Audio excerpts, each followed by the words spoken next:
আসসালামু আলাইকুম রহমতুল্লাহ। আমি সদা সর্বদা এমনভাবে থাকতে হবে, প্রস্তুত থাকতে হবে যে আমার যদি এখন মৃত্যু হয়, এখন যাতে আমি জবাবদিহি করতে পারি আল্লাহ তাআলার কাছে। আমার শত্রু থাকুক, আমি কারো শত্রু হব না। আমাকে নিন্দা করুক, আমি কাউকে নিন্দা করব না। আমাকে হিংসা করুক, আমি কাউকে হিংসা করব না। আমাকে হিংসা করুক, আমি ভালোবাসবো। সবার প্রতি যদি এমন হয়, তাহলে একেই বলে মানুষ। যেখানে যাবেন সবাইকে ভালো পথের উপদেশ দিবেন, নামাজ কায়েম করবেন, প্রত্যেকটা প্রতিষ্ঠানে নামাজ কায়েম করবেন। সকলের প্রতি সকলে স্নেহ ভালোবাসার দিকে দৃষ্টি দিবেন। এবং অনেকে নগ্ন ভিডিও করে, ইসলামী টিকটক করে না। আপনি ইসলামী টিকটক করলে আর নগ্ন ভিডিও করলে লাভ আর ক্ষতি কী জানেন? ইসলামী টিকটক করলেন, একজনকে নামাজের উপদেশ দিলেন, সে নামাজ না পড়লেও আপনি কবুলি নামাজের সওয়াব পাচ্ছেন।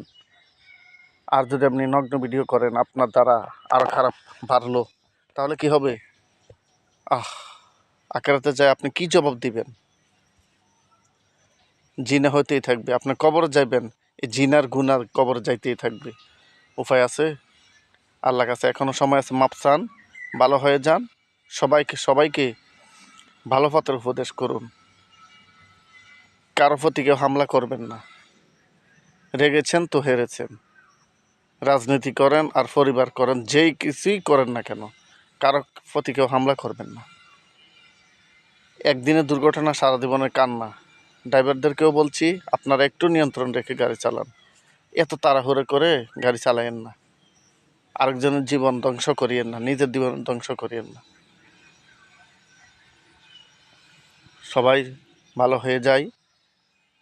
এই যে গরম পরিস্থিতি, কারণটা কি? আল্লাহ আমাদের উপর নাখোশ হয়েছেন, নারাজ হয়েছেন। কারণ কি? আমাদের অপরাধের কারণে। সুদ, ঘুষ, দুর্নীতি, রাহাজানি,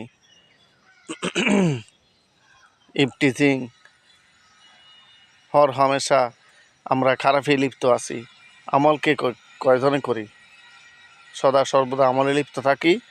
সকলকে ভালো পথে আহ্বান করি। সবাইকে আসসালামু আলাইকুম রহমতুল্লাহ। সবাইকে শেয়ার করে দিবেন।